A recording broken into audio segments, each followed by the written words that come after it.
And we are live. Hello, everybody. Welcome to another episode of our learning integration.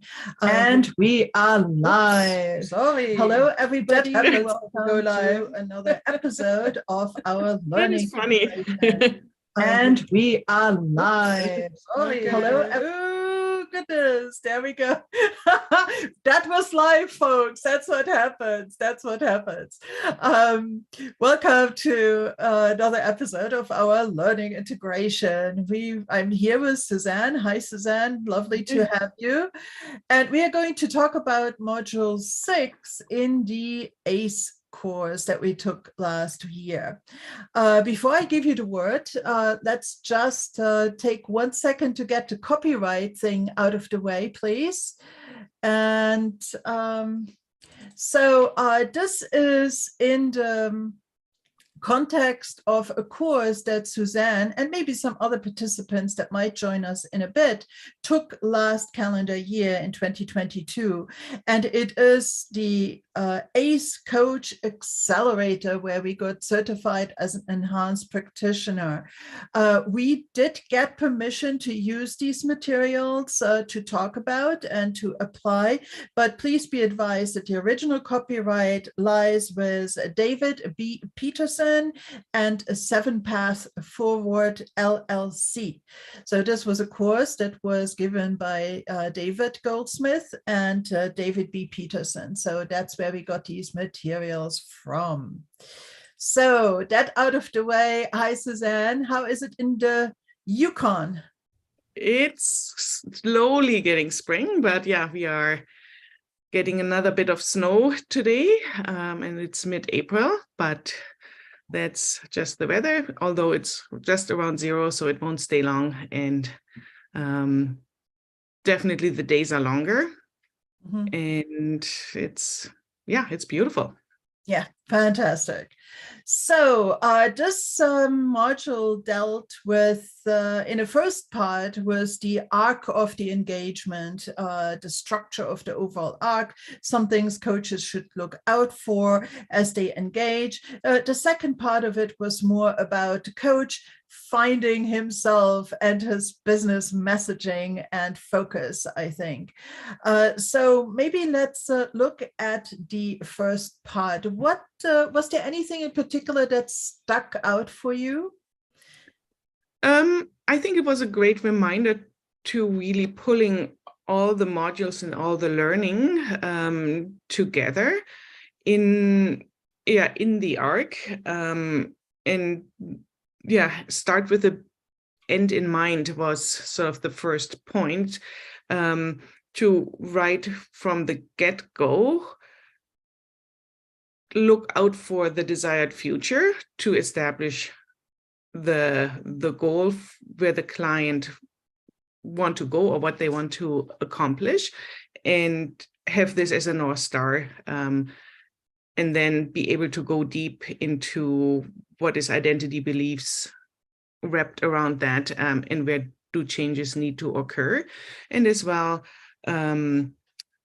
revisiting the developmental pipeline to then figure out where is the bottleneck. Is it at the inside? Is it that they have the inside but there's motivation? Is it the practicing that needs to happen to establish the patterns, the new patterns? So that was to me, especially revisiting the module, it's just a nice combined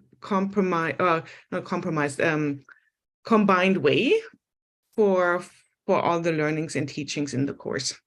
Yeah, very well said, Suzanne. I think that it just literally looks at the whole engagement rather than piecemeal or just the start or just whatever, but really the whole arc. And I think what you mentioned earlier was having the end in mind is actually something quite useful, because a lot of some coaches, let's not generalize here, they start and then they work and they work and they work and they work and they work, and it just kind of remains this open-ended working until forever rinse, lather, repeat kind of thing, rather than seeing it really like an arc, something that comes to a conclusion.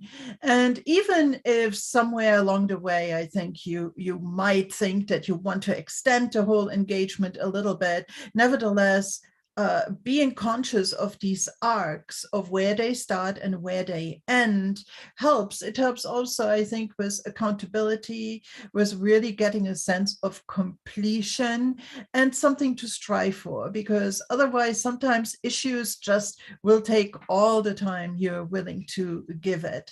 I think that it is a good thing to keep in mind. I, however, am personally more of the thing that you can be flexible, meaning that if you have signed up for an 8 or 12 session coaching package, let's say, that you stay flexible of that and don't try to squeeze people too hard into a particular scenario. And before I give it back to you, I had just brought in a little bit the development pipeline again here for those that might have missed it in some previous sessions here. So insight, motivation, capabilities, real world practice, and accountability. Any of those can be a bottleneck, meaning the pipeline just shrinks and there's not as much water or whatever going through. So, being able to get a good flow going through all of these is kind of one of the goals. But regarding what I said about the strictness or more flexibility in terms of the length of a coaching engagement, what's your personal take on that? I think it really depends on the needs of the client, and as well, having the end in mind reminds me as well to, in the beginning, really dig deep. What is the real issue? Is it a solvable problem where there's some brainstorming needed and a solution? We all know when a coachee comes in a session, there might be an issue floating atop, and after digging deeper and going deep fast, it might be linked to something systemic underneath, and only if that is addressed, the issue can be truly resolved. So to me, that's a reminder as well. Don't jump on the first issue a client brings forward, but really figure out, what do they want in the end? Yeah, absolutely. I think that it's probably a rule that there's always an issue behind the issue, or at least most things can only be fixed if you go a level addressed if you go a level deeper. Yeah, absolutely. For me, it's more the consciousness, right? We are just in our way and mode of behavior, and really need to sit and think to figure out what's driving this, where it's coming from, where are our threat responses, where are our reward responses, and trying to connect the subconscious dots. And yeah, that's in the nutshell coaching for me, to help unearth what's the underlying not conscious drivers, to then make conscious choices. And I think that's where the insight comes in. As long as you don't know those pieces, this becomes a bottleneck. Right. And I think that this model also reminds us that, or at least myself, that the insight is not enough. The insight is not enough. You can have these truly strong breakthroughs of insights in, let's say, a coaching session or shortly thereafter. But unless you grab a hold of it and integrate it into your life and into your behavior and practice it with in the real world, as they say, and stay accountable to it, it's just a moment that potentially just happened and is going to float away. So I think if the end in mind is also a learning that will outlive the the moment or the coaching engagement, but truly change the life and behavior and thinking of the client, then we kind of need to also instill that yes, you need to get to that fundamental insight that you need to get to that breakthrough, but that in itself is not enough. And you have to keep in mind that this has to be practiced. And in the moment as well, when this emotional excitement is still fresh and strong and the motivation is high, and not kind of like push it out, yeah, someday I'm going to get to it, because we all know that someday is never going to come. Yeah, absolutely. Keep the end in mind. So just curious, what stood out for you in this model in terms of highlights or big takeaways? Well, there was some confirmations in there. And as I was actually trying to design customized programs for some of my clients myself, was this idea to schedule based on the learning and capabilities of the client. I have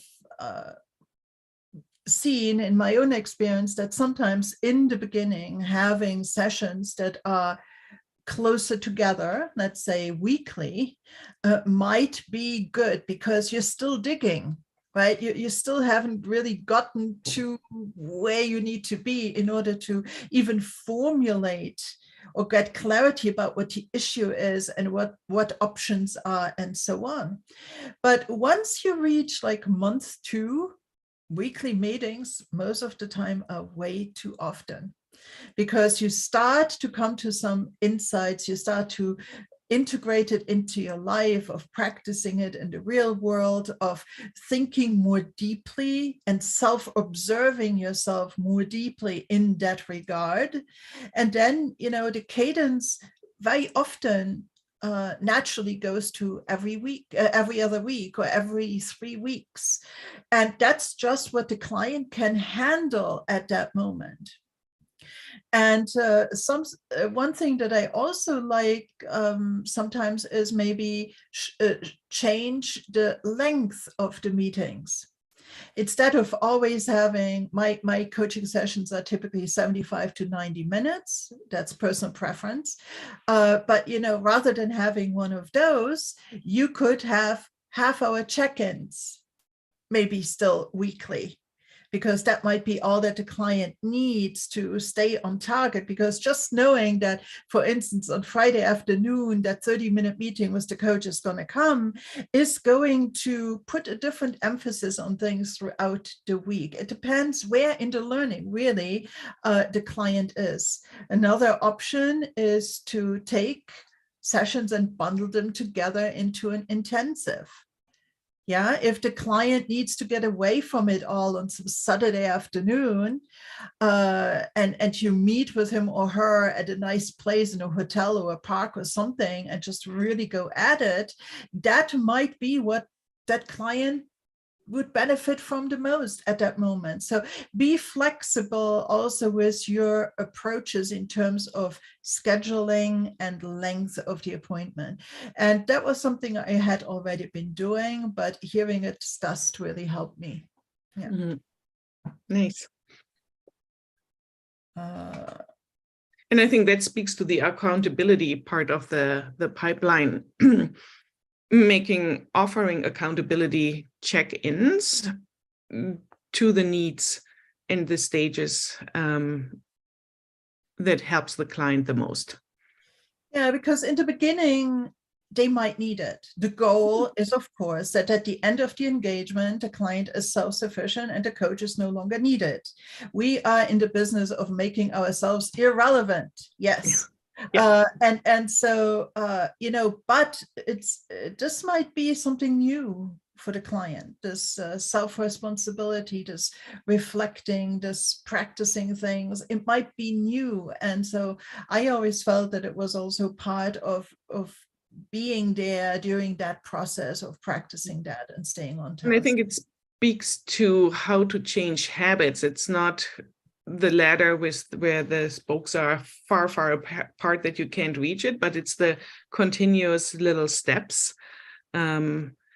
And yeah, for that, a check-in might be all that needed, or I have done as well, just even not in person, but via email or another portal to ask for a reflection or just on a specific topic for the accountability and making sure the client reflects on the changes they want to make.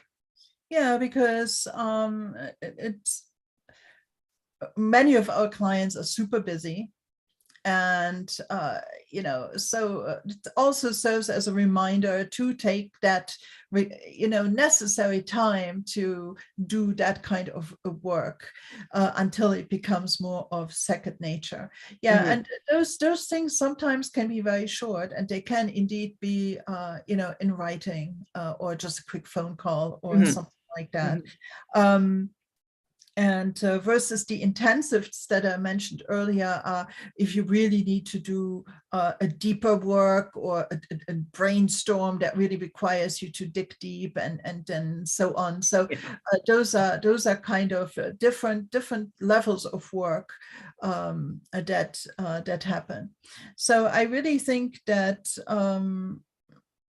not all that different from all of this is when we look at the idea that was mentioned in the course to work on the hard stuff early and often. Mhm. I think it goes hand in hand with that. The hard stuff will need more effort to get to really the bottom of it. If change is required, it's often the one that requires most repetition and most re-emphasizing at all times. So like those deeply entrenched habits that we want to change. So and part of that, just because we are now here talking about this particular course, they were talking. Let me do a screen share here. They had brought up these 4 waves of change, and come on. And the 4 waves of change address on the x-axis here, we have time. On the horizontal axis, on the vertical axis, we have the time to achieve your results. And or rather, I would say like the results that you want to achieve. So the thing is that there's in this model, they look at 4 things that you kind of want to work on, and they are insight, capabilities, behavior, and perceptions. So we recognize some little hints of the development pipeline here too, but it starts with the insight. You work on your capabilities. Changing your capabilities will change your behavior and ultimately will change the perceptions of those around you, and ultimately positions you then better for success. So the idea that here was that maybe you shouldn't take them in sequence. You shouldn't work on them sequentially, but start and repeat working on them concurrently. So as soon as you come to an idea, somewhere with your insight, you identify some capabilities, get started on it right away. Don't wait to finish this capability thing, altogether before you start the next one. And you're going to actually get, I believe you can get a better result. Well, I think this speaks as well to the action reflection cycle. It's not that you have to be perfect in whatever you want to achieve and then try it out. It's try it, see what happens, adjust, and try again. Reflect on what went well. Do you want to make any changes and try again? So I think that's roped in there as well, and as well to the developmental pipeline in this change model. What comes to my mind as a change management practitioner is the ADKAR model from ProSci, where you need to start with the awareness. Without awareness, there's no change. Then there needs to be a desire, the knowledge, ability, and reinforcement. So it's very similar to the developmental pipeline and all changes in an organization. And this is looking at big projects, how to support change. All the changes need to happen in the people. So I think that's where then the developmental pipeline comes in as well. How can you support people through change? It doesn't matter if it's a big organization, the change still needs to happen in the people who are part of the organization, the process that needs changing. Yeah. Very interesting. Thank you for that. For me, it reminded me also just a little bit of, the way that an agile team does things. You start with a minimum viable product or a minimum viable, like the minimum thing you can do, and then you continually enhance it and continue to get better in all aspects. Right. And so in this case, insight, capabilities, behavior, and perceptions. And you work on them a little bit and you refine as you go along. Yeah. And again, this in itself, it's not something we haven't heard before, but to nevertheless see it in a model and talk about it with a certain degree of specificity and focus, I think helps, rather than just having these general ideas, floating around. And I really appreciate how universal this model is, where you can apply the ADKAR model or the Agile model, and the thinking is still the same. It's just framed differently for a different user group or different needs, but the underlying principles seem to be the same, rooting in behavioral science. Yeah, I mean, and, other people might say, oh, that's the growth mindset at work. Yes, right. It all plays together.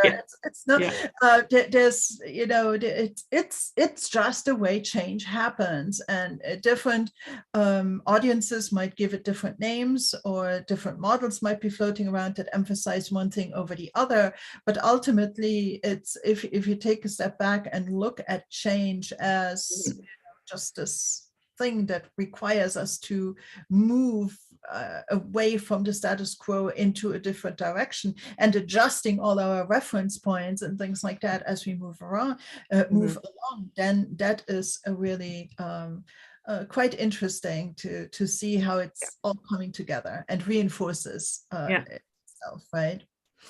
One of the things in this was that in the course they talked about feedback. It was a topic that had come up over the different modules already, giving feedback, receiving feedback, how often, and so on. And in this thing, they said to actually already kind of prime your stakeholders, some key select stakeholders, for feedback giving. Kind of along the way that your client would go and say, listen, I am trying to, maybe I'm working with a coach, or I'm trying to, change my behavior or refine my behavior in certain aspects. I will likely come and get your feedback in 3 weeks, 3 months, whatever. Can you please keep an eye out? Which I think was quite interesting, because when you then later do go back once or more often during the evolution of this and ask feedback, oh, remember I asked you that I would come back, here I am now, how did I do? Then I think that the stakeholder is able to recall more succinctly the state you were at, and then be able to gauge the difference, rather than having taken this moment to kind of take stock of the current state. Mhm. And so I found that was quite interesting. Incidentally, I think it's also good for the coach in relation to the coachee. It's like, I'm going to ask you for feedback and you're going to ask me for feedback. So let's check in at the end of each lesson, at the end of micro arcs as they happen in coaching engagements automatically. So was that something that struck out for you, Suzanne? Yeah, and this the principle of not feedback, but feed forward, where you are, as you described, somebody wants to make changes in some aspects and is sort of alerting the surroundings and is asking for pointers or set up meetings to then reflect, this is my intent, did it come through? What did you see? Where do I need to adjust?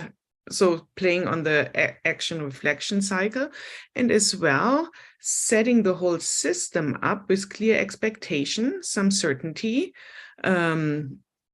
And I think as well, especially in work settings where there can be a power dynamic, if my boss says, well, I want to change this, then I have permission to honestly say something, where if it's not clear, then I think the psychological safety comes in. I'm dependent and the status of my supervisor boss is higher. How open and transparent do I really can be, and not setting them up to a threat response and then tainting the relationship. And then I think especially for people where belonging could be a big threat. So having the clear sandbox to play in, I think, is really helpful in the person's learning to establish clear boundaries on getting the input without putting people in threat responses. Yeah, very well said. Yeah, these high power dynamics can be quite challenging, and it creates this bubble where it's okay to talk about that specific thing, with maybe more candor than one would necessarily allow oneself when faced a person of higher status. And on the other hand, for the person undergoing the change, I think it also helps so much with accountability, because it's like, people are watching and people are going to give you feedback on that date. Maybe, you already scheduled that feedback meeting, or, which would be nice, because then you have something to go. And it's not like people wouldn't be able to do this without that, but every little bit helps. And if you can then enroll a sea of mentors and a sea of support, I think that can be used quite beneficially. Again, this is feedback, this is guidance, this is not, bashing you or telling what you're doing wrong. This is in the spirit of positive intent and constructive feedback. And I think as well, looking through the burnout lens, creating your own board of supporters from various different perspectives with people that are not like you, but coming from different vantage points, really helps to broaden your own horizon, and helps with challenging your biases, and that's accelerating the change. Yeah. We all know that cognitive diversity, the more you can have it or enroll it around you, the more powerful the outcome can be, because we don't see our blind spots and we all have them. Sure. Fantastic. A last point regarding the arc of the engagement, I think, was that coming to the end of the engagement, then leaving it with a sense of closure, because you took a moment to contrast where you have ended up with from where you started and so on, because people are not necessarily that good at contrasting their own experience. So we forget. We are so much in the moment that we might not clearly remember the pain we were in when we started, or the lack of focus we had, and so on. So really being able to, because you're going to compare it, you're already going to take stock at the beginning.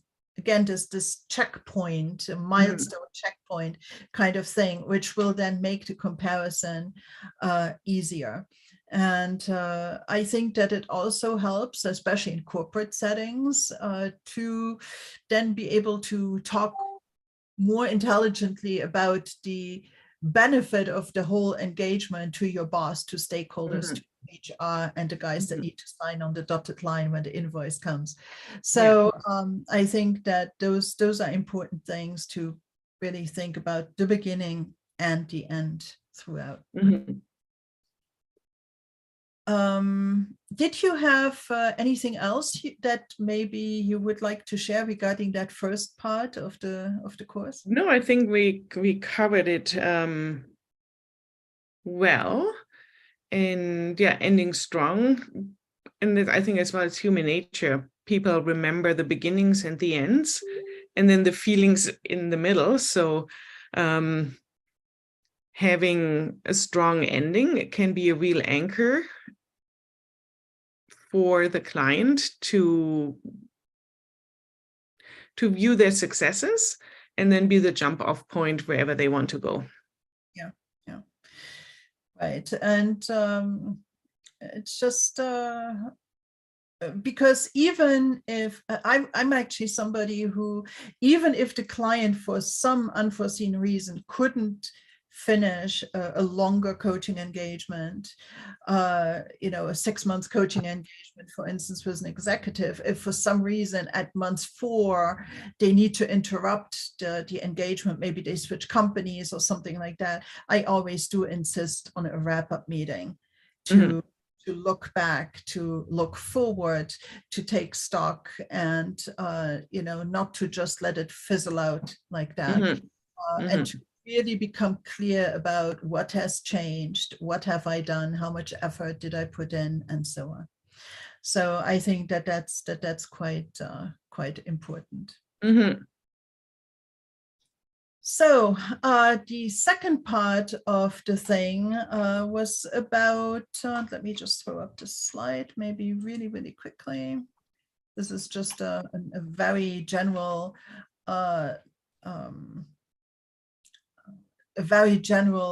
slide for this section of the course. And it was about giving the coaches some pointers on how to address their values, their mission, their purpose as a coach, operating principles, and so on.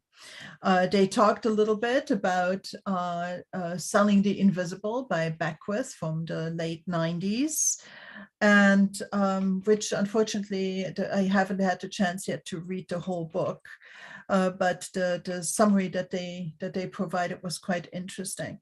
But here again, a lot of coaches have done this work already, but in my own experience, is something you have to work on every day, and it changes quite a bit over the months and over the years. Like, who's your target audience? What clients can you provide the best value for? Truly, what is your unique selling proposition? How do you see your stance, your personal mission, your purpose? And, what do you like to do? We are also allowed to ask that. But differentiation, client creation, all those kind of things. How do we not only position ourselves, but how do we get the message across? And so on. So there was some overview about those kind of matters in the latter part of the course, and it's always like, I do a lot of it, I should do more. That's at least my own personal reflection of that. For me, it was the reminder that life is change. Like it's constant change. And as a coach, we need support as well in our journey and the clarity, because only if we are strong in ourselves, knowing who we are, we can provide the best service to our clients. So the work needs to start within to then be transported out. That was sort of my big reminder. And yes, this was very then focused on the business in terms of intent and vision and who do you want to serve. And it is something that needs to be revisited because people change. And we change. Yeah, we Exactly. Right. The Mhm. thing is too that I mean, I do get a lot of coaching, also reciprocal coaching with other coaches, and this is what we coach each other on most often, it seems, because it's this never-ending quest. I don't see it necessarily as like change or something remedial. No, it's a quest. We change because we want to, because we are driven and passionate about providing this value and assistance to our clients, and that's driving us. And we're always questing questing for the best ways of doing that. Are there better ways to get my message across? Are there, what is the truly at the core of the philosophy about how I see these things? And so it was quite interesting also to just hear what different people had to say about you know, their things, because sometimes we hear examples from others and there's just this one nugget, this one word in there that might just be the one we need to hear at that moment that sparks something. So tried and true questions, but valuable nevertheless. Good reminder. Mm-hmm. Yeah. So and selling the invisible is indeed quite challenging. It can be, but you know, that's the job. That's the job. Yeah.